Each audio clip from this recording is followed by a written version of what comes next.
Welcome to connected classroom. मैं हूं ज़ैनुल आबिदीन, आपका फ़िज़िक्स इंस्ट्रक्टर। प्रीवियस लेक्चर में हमने डिस्कस किया था कि types of waves on the basis of medium, यानी कि मीडियम के लिहाज से हमारे पास वेव की टाइप्स कितनी होती हैं। और हमने दो टाइप्स को डिस्कस किया था। नंबर वन, मैकेनिकल वेव्स, ऐसी वेव्स जिनको मीडियम की ज़रूरत होती है प्रोपगेट करने के लिए। ऐसी वेव्स को हम क्या कहते हैं? Mechanical waves. इसी तरह से ऐसी वेव्स जिनको मीडियम की ज़रूरत नहीं होती प्रोपगेट करने के लिए, उन वेव्स को हम क्या कहते हैं? Electromagnetic waves. ये प्रीवियस लेक्चर की समरी है। आज के इस लेक्चर में हम डिस्कस करेंगे types of waves on the basis of propagation, यानी कि types of waves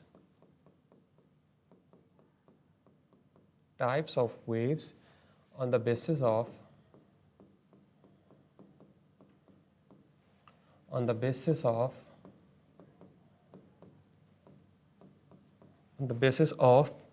propagation.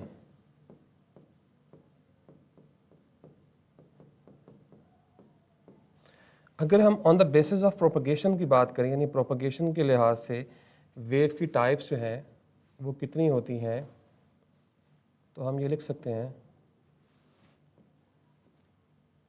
Just a minute,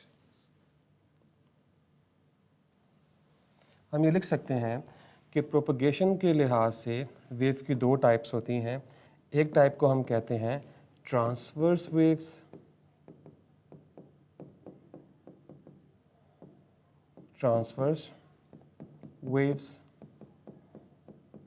इसी तरह दूसरी टाइप को हम कहते हैं longitudinal waves.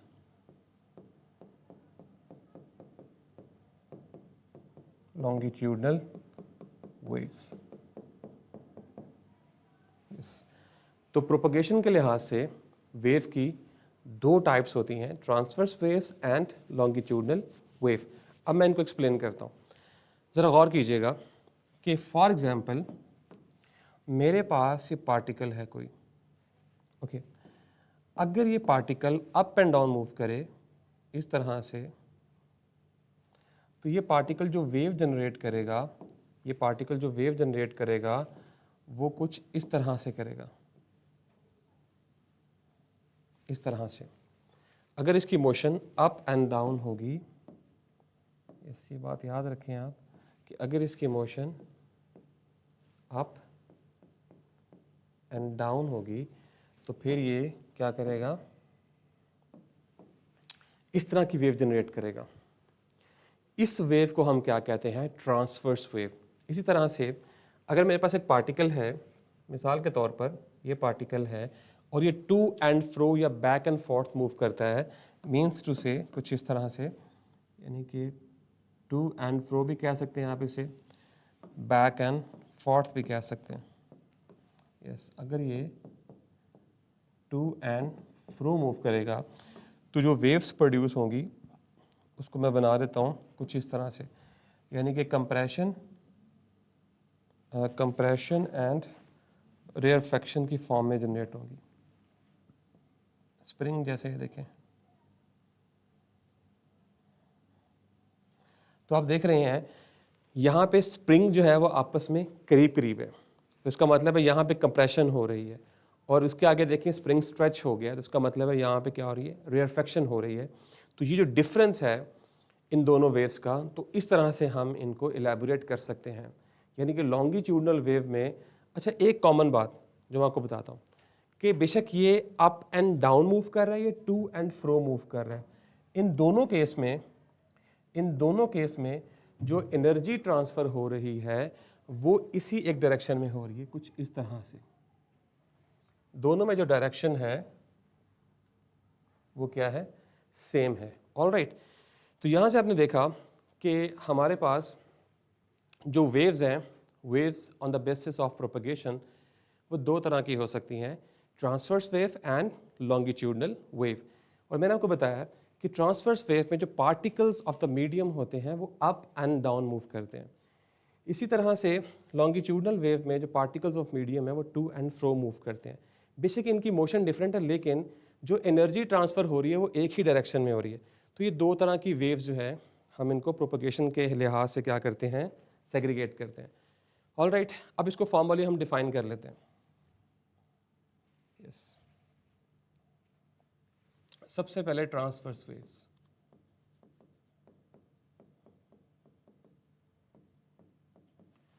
Transverse waves, okay, हम इसे डिफाइन कर सकते हैं, the waves in which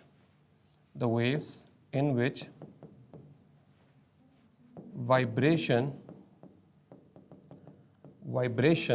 of particles of the medium is perpendicular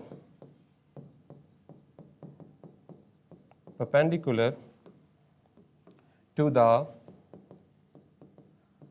the direction of propagation of waves.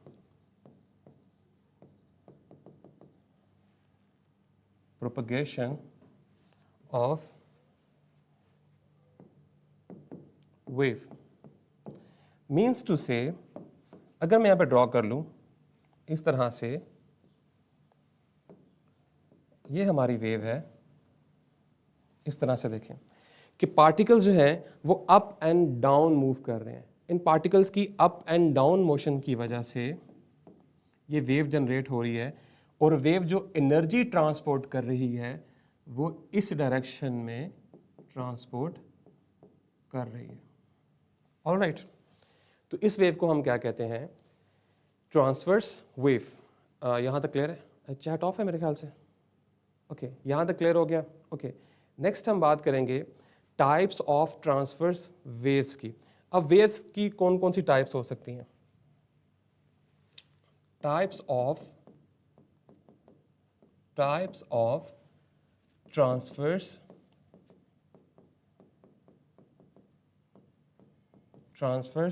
Waves. ऐसी कौन कौन सी वेव्स हैं जो जिनकी नेचर जो है वो ट्रांसवर्स वेव जैसी होती है?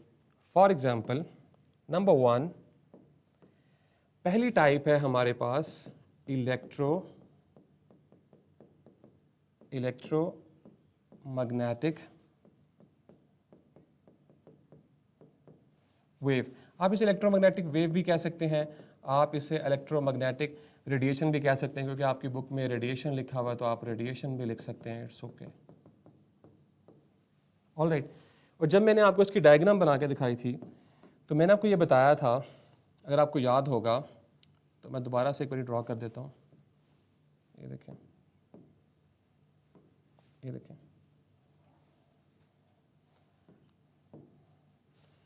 तो मैंने आपको ये बताया था कि इसमें जो मैग्नेटिक फील्ड है और जो इलेक्ट्रिक फील्ड है वो दोनों आपस में क्या हैं, परपेंडिकुलर हैं। यानी कि यहाँ पे जो ऑसिलेटिंग मैग्नेटिक फील्ड है और ऑसिलेटिंग इलेक्ट्रिक फील्ड है, दोनों के दरमियान जो एंगल है, मीन्स टू से दोनों के दरमियान जो एंगल था मैग्नेटिक फील्ड के दरमियान और इलेक्ट्रिक फील्ड के दरमियान, वो एंगल जो था वो 90 था, अगर आपको याद होगा तो दोनों की वाइब्रेशन जो थी वो परपेंडिकुलर थी। लेकिन अगर आप गौर करें तो एनर्जी की डायरेक्शन ये है, मतलब इनकी जो वाइब्रेशन की जो डायरेक्शन है वो परपेंडिकुलर है to the direction of propagation of wave. ठीक है, ओके। नाउ उसके बाद देखें, अब मैं इसको एक्सप्लेन नहीं करूंगा, आपने इसको खुद अपनी वर्डिंग में लिख लेना। मैं सिर्फ आपको ये बताऊंगा कि ये वेव्स जो हैं वो ट्रांसवर्स नेचर रखती हैं। ऑल राइट, अच्छा, दूसरी देखें टाइप। उसके बाद है हमारे पास, ये सारी वेव्स मैंने पहले डिस्कस कर ली हैं। नेक्स्ट है जी water waves. Yes, water waves.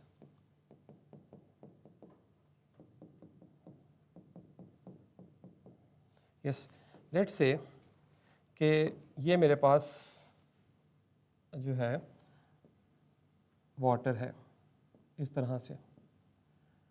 अब वाटर को आपको याद होगा कि रॉक वेव इन वाटर की बात की थी हमने कि जब भी आपकी रॉक या कोई पेबल पाउंड ऑफ वाटर में डिप करते हैं, थ्रो करते हैं, वहाँ पे रिपल्स जनरेट होते हैं। वो जो रिपल्स जनरेट होते हैं वो सरफेस के ऊपर होते हैं, वो इनसाइड नहीं होते। तो इसका मतलब है कि वाटर वेव्स जो हैं आप उनको ट्रांसवर्स वेव तब कहेंगे अगर वो सरफेस पे जनरेट होंगी। तो वाटर वेव्स जो हैं वो ट्रांसवर्स इन नेचर होती हैं, बट ये बात आपने याद रखनी है कि वाटर वेव जो ट्रांसवर्स इन नेचर हैं that are always produced on the surface of the water. ठीक है, इस बात को आपने याद रखना है। ऑल राइट, अच्छा नेक्स्ट चलते हैं। यहाँ तक क्लियर हो गया आपको? ओके, वाटर वेव्स भी हमने डिस्कस कर ली। इसके बाद हमारे पास जो इम्पोर्टेंट टाइप है जो आपने शायद नहीं सुनी होगी पहले, वो है seismic waves. Seismic waves.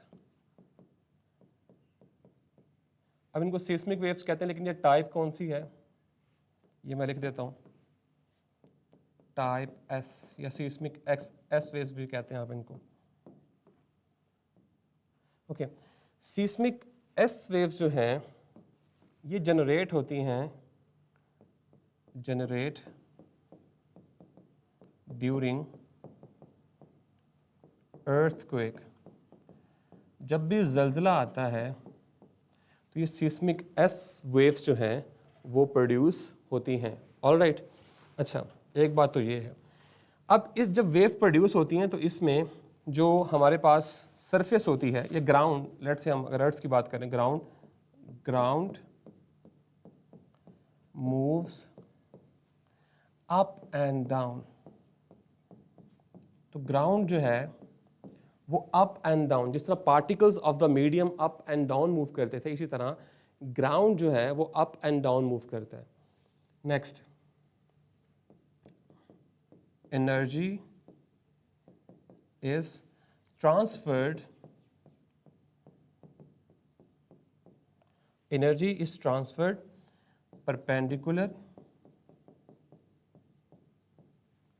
perpendicular to movement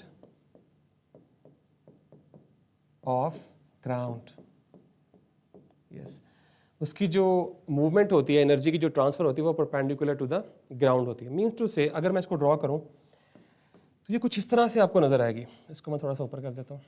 यहाँ देखें, अगर मैं कहता हूँ कि ये मेरे पास ग्राउंड है, ठीक है, तो जो ये सीस्मिक एस वेव्स हैं ग्राउंड के ऊपर कुछ इस तरह से जनरेट होगी।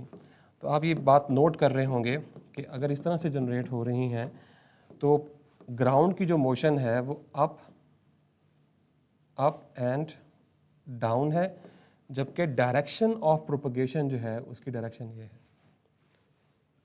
ऑल राइट, तो इसे हम कहते हैं सीस्मिक एस वेव्स। अच्छा, अब यहाँ पे जो इम्पॉर्टेंट बात है, ज़रा गौर से सुनिएगा इस बात को, कि सीस्मिक एस वेव्स जो हैं वो ट्रांसवर्स इन नेचर हैं, और आपने याद रखना है कि ट्रांसवर्स वेव लिक्विड्स के अंदर जनरेट नहीं हो सकती। हाँ, आप लिक्विड्स की सरफेस पे जनरेट कर सकते हैं, लेकिन लिक्विड्स के अंदर आप इसको जनरेट नहीं कर सकते। यही रीज़न है, यहाँ पे लिख लें note, seismic S waves cannot pass through liquids। yes, तो सीस्मिक एस वेव्स जो हैं वो लिक्विड्स में से पास नहीं हो सकती, इवन के जनरेट ही नहीं हो सकती। जैसे ही हम जनरेट करने की कोशिश करते हैं तो वो डाई आउट हो जाती हैं, फौरी तौर पे ख़त्म हो जाती हैं। ठीक है, तो आपने याद रखना है कि सीस्मिक एस वेव्स जो हैं वो कभी भी लिक्विड्स में से पास नहीं हो सकती, और उसकी रीज़न ये है कि सीस्मिक एस वेव्स जो हैं वो ट्रांसवर्स इन नेचर हैं। तो ट्रांसवर्स वेव जो हैं वो सरफेस पे तो जनरेट हो सकती हैं, लेकिन लिक्विड्स के अंदर जनरेट नहीं हो सकती। उसकी रीज़न है रिस्टोरिंग फोर्स। देखें, जब भी आप किसी भी पार्टिकल को, लेट से पेंडुलम को मूव करवाते हैं, तो पेंडुलम मेन पोजीशन से एक्सट्रीम पोजीशन की तरफ क्या करता है, मूव करता है। ओके, तो उसको मूव करने के लिए रिस्टोरिंग फोर्स चाहिए होती है। मतलब कि आपके पास ये पेंडुलम था मेन पोजीशन पे, इस तरह देखें ज़रा, ये मेन पोजीशन पे आपके पास पेंडुलम था, आपने इसको यहाँ पे छोड़ दिया है, तो अब ये क्या करेगा, इस तरह वाइब्रेट करेगा। तो अब जो फोर्स इसको वापस अपनी मेन पोजीशन पे खींच रही है उसे हम रिस्टोरिंग फोर्स कहते हैं। ठीक है, ओके। तो ये जो लिक्विड्स है इसके अंदर वो रिस्टोरिंग फोर्स जो है वो उस तरह से जनरेट नहीं हो पाती। ओके, यहाँ तक मैंने आपके साथ डिस्कस कर लिया सिस्मिक एस वेव्स, और ये भी बता दिया कि इसमें मोशन किस तरह से होती है, और मैंने आपको वाटर वेव्स भी बता दिया। ये 7 पॉइंट अगर आप लिखना चाहते हैं, ऑलवेज प्रोड्यूस्ड ऑन सरफेस। ठीक है, वाटर वेव्स की टाइप है, उसके बाद इलेक्ट्रोमैग्नेटिक वेव या इलेक्ट्रोमैग्नेटिक रेडिएशन। अच्छा, याद करें मैंने आपको बताया था कि what is the phase difference between electric field and magnetic field. जैसे मैंने आपको बताया दोनों के दरमियान एंगल जो है वो क्या होता है, 90। अगर किसको याद होगा, yes, very good. Phase difference हमने कहा था कि इन दोनों के दरमियान क्या होता है, 0, क्योंकि दोनों इकट्ठी स्टार्ट हो रही हैं, इकट्ठी दोबारा मेन पोजीशन पे आ रही हैं, फिर स्टार्ट हो रही हैं, फिर मेन पोजीशन पे आ रही हैं, फिर यहाँ पे, यानी मेन पोजीशन पे मीट करती हैं इकट्ठी। इसका मतलब है फेज डिफरेंस क्या है, 0। ऑलराइट, यहाँ तक हमने डिस्कस कर लिया कि ट्रांसवर्स वेव क्या होती हैं। ऑलराइट, अच्छा, अब दूसरी टाइप अगर आपको याद होगा तो मैंने आपको बताया था कि ट्रांसवर्स वेव्स के केस में particles up and down move करते हैं और एनर्जी परपेंडिकुलर होती है, जबकि लॉन्गिट्यूडनल वेव्स के केस में पार्टिकल्स टू एंड फ्रो या बैक एंड फोर्थ मूव करते हैं और एनर्जी जो है वो उसी डायरेक्शन में, यानी कि direction of vibration of particles की डायरेक्शन में ही ये यानी कि एनर्जी जो है वो ट्रांसफ़र होती है। अब इसको डिफाइन कर लेता हूँ मैं। ओके, अब मैं बात करूँगा longitudinal waves.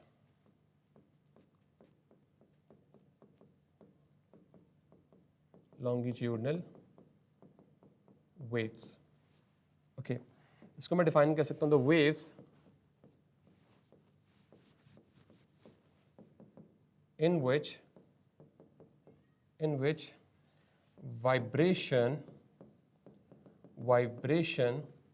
of particles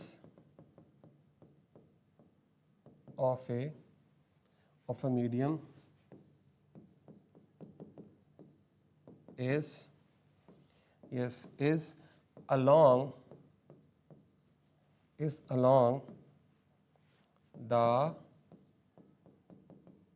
direction of propagation of wave, means to say कि इसमें लेट्स से कि मेरे पास एक स्लिंकी स्प्रिंग है। स्लिंकी स्प्रिंग कहते हैं एक बहुत मतलब जिसकी स्टिफनेस बहुत ज़्यादा कम हो, जैसे बच्चों के टॉयज़ होते हैं उनके पास स्प्रिंग्स होते हैं, उस तरह के स्प्रिंग को हम क्या कहते हैं, स्लिंकी स्प्रिंग। तो इसमें क्या होगा, इस तरह से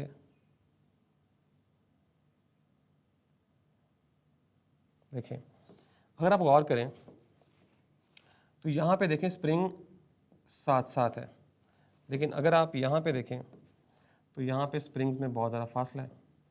तो जहाँ पे ये साथ साथ हैं उसको हम कहते हैं कंप्रेशन।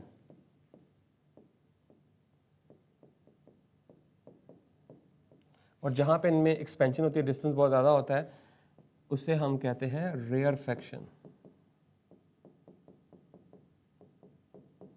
रेयरफेक्शन इसका मतलब है, और पार्टिकल्स को देखें आप, अगर पार्टिकल्स को गौर से देखेंगे आप तो ये फील करेंगे पार्टिकल्स जो हैं वो टू एंड फ्रो मूव करें, जिसकी वजह से रेयरफेक्शन एंड कंप्रेशन प्रोड्यूस हो रहे हैं। ऑलराइट, तो अगर वेव्स रेयरफेक्शन और कंप्रेशन की फॉर्म में प्रोपगेट करेगी तो ऐसी वेव्स को हम क्या कहेंगे, लॉन्गिट्यूडनल वेव्स। और दूसरी बात, जो एनर्जी ट्रांसफ़र हो रही है, जो एनर्जी ट्रांसफ़र हो रही है वो along the direction of propagation of wave, means to say जो पार्टिकल्स की वाइब्रेशन की डायरेक्शन है उसी डायरेक्शन में एनर्जी प्रोपगेट कर रही है या एनर्जी ट्रांसफ़र हो रही है। ऑलराइट, तो इनको हम क्या कहेंगे, longitudinal waves. Yes, longitudinal waves clear होगी आपको सबको?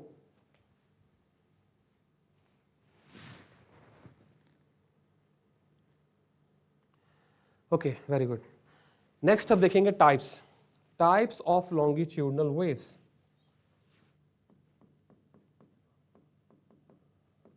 Types of longitudinal waves. yes, पहली टाइप जो है वो है साउंड वेव्स.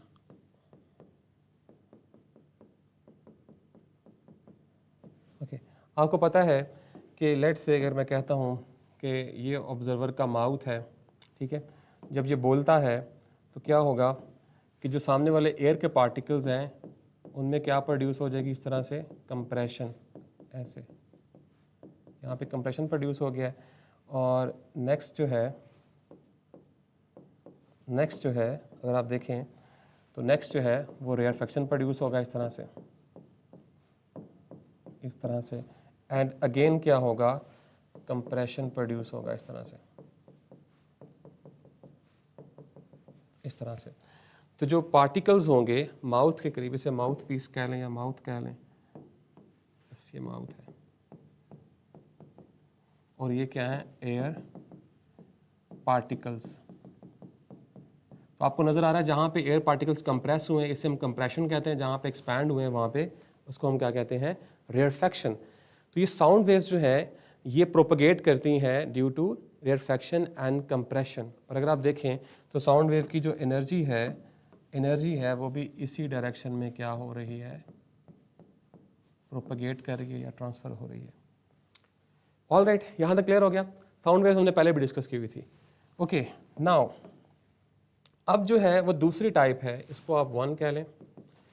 दूसरी टाइप है हमारे पास, दूसरी टाइप है यस सीस्मिक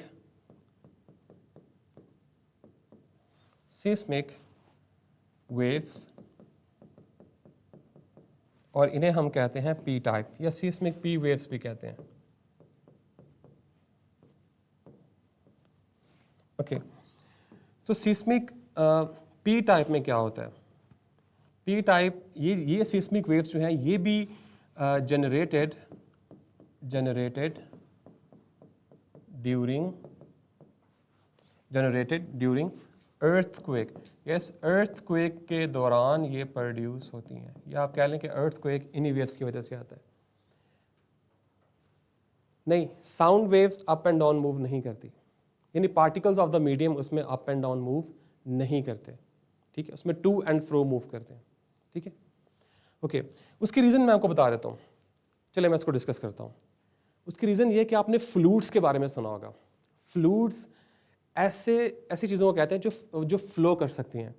मीन्स टू से आप सॉलिड फ्लो कर सकता है, सॉलिड फ्लो कर सकता है, नो सॉलिड फ्लो नहीं करता. इसका मतलब है पीछे क्या बच गया, गैसेस एंड लिक्विड्स फ्लो कर सकते हैं.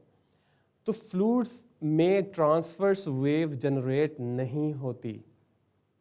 Yes, that's why sound waves are longitudinal in nature. इस बात की समझ आई आपको, पॉइंट क्लियर हो गया. Okay, very good. ओके, अच्छा, सीस्मिक पी टाइप वेव्स जो हैं ये अर्थक्वेक के दौरान जो है वो जनरेट होती हैं. ग्राउंड मूव्स, आप कह लें टू एंड फ्रो ही लिख लें आपकी आसानी के लिए. चलें, ग्राउंड जो है वो टू एंड फ्रो मूव करता है, उसके particles to and fro move करते हैं. रिपीट करता हूँ जी, मैंने आपको ये बताया कि जो, चलें इसको हम लिख लेते हैं. ये देखें हम बात करते हैं फ्लूइड्स की.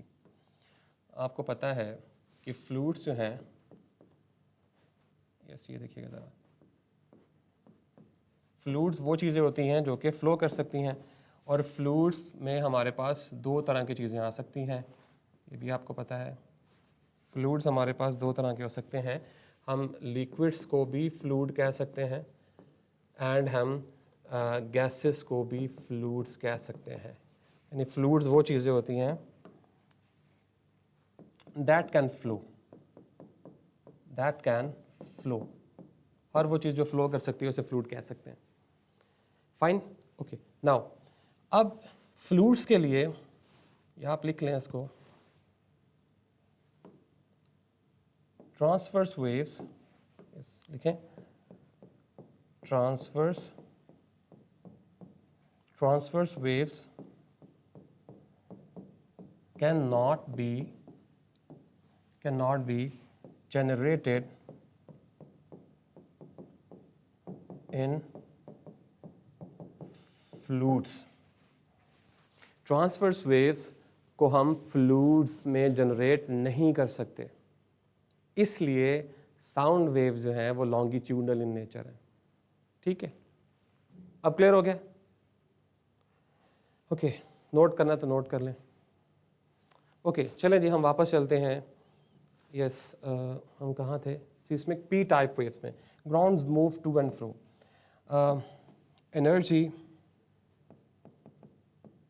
energy is transferred along vibration of particles। ठीक है, तो जो एनर्जी है वो अलॉन्ग वाइब्रेशन ऑफ पार्टिकल्स जो है उसके अलॉन्ग मूव करती है। अच्छा, अब जो इम्पोर्टेंट पॉइंट है, नोट ये है,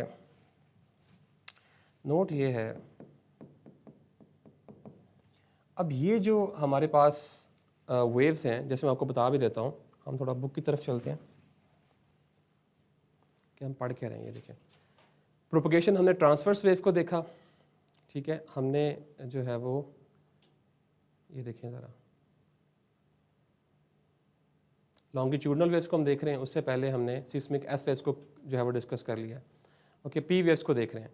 अब जो पी वेव्स की मैं बात करना चाह रहा था आपके साथ वो ये है, ये देखें, seismic waves generated during earthquakes are another example of longitudinal waves. ये लॉन्गिट्यूडनल इन नेचर होती हैं। These waves cause particle in the earth to vibrate back and forth या to and fro in the same direction as the waves movement.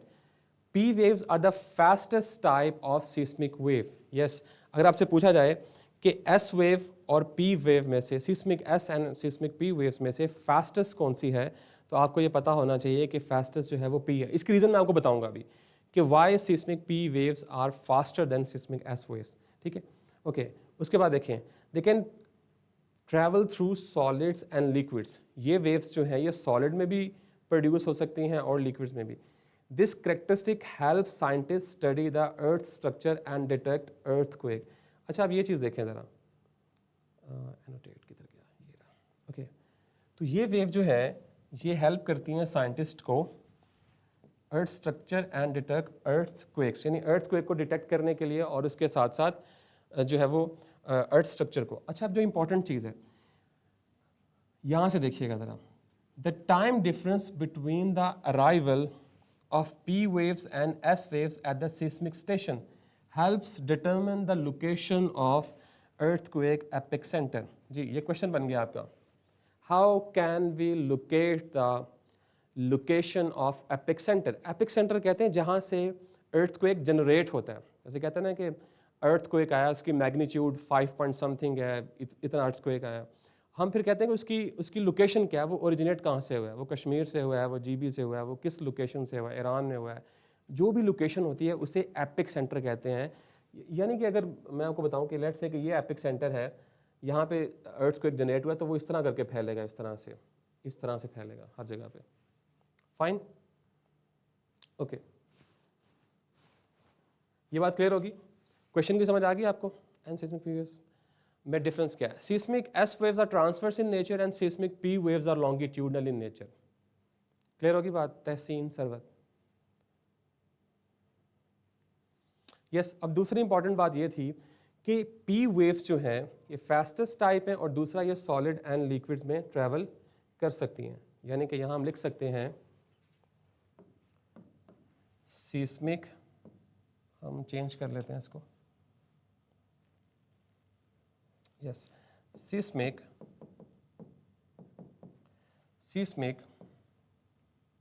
P waves are fastest waves। अच्छा, दूसरी बात क्या है? दूसरी बात ये है कि seismic P waves can be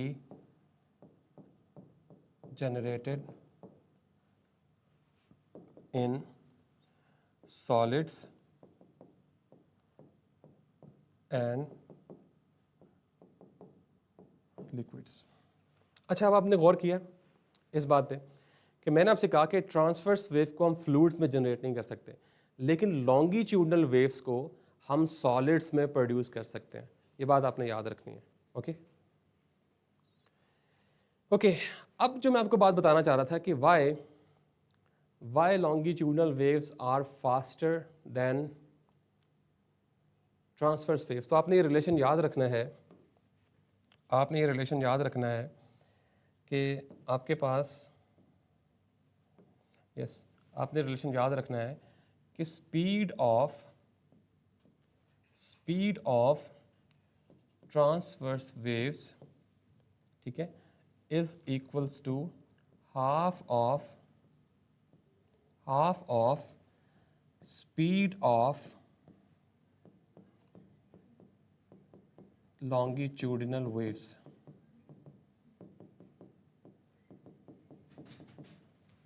ठीक है, ट्रांसवर्स वेव जो है उनकी थर्ड लाइन का 3 वर्ड क्या लिखा है? Third line, okay, liquids, third line का तीसरा वर्ड, थर्ड लाइन 1 2 3 एंड